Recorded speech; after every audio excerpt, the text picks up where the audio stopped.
Welcome to our channel. In this video, we'll guide you through fixing the KB5052077 update error in Windows 10. If the update won't install, follow these steps.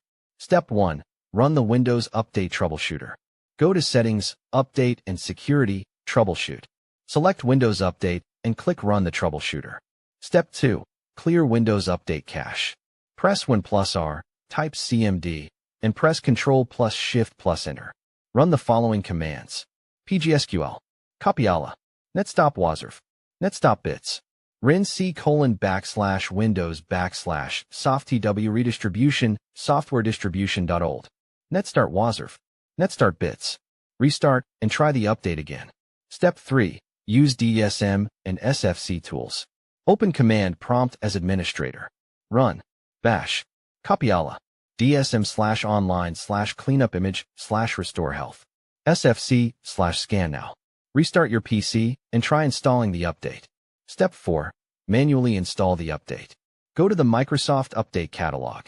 Download and install KB5052077 manually. Step 5. Perform a clean boot. Type msconfig in the Start menu. Disable all startup programs and restart your PC. Try the update again. Conclusion. By following these steps, you should be able to fix the KB5052077 installation issue. If this helped, like and subscribe for more tips.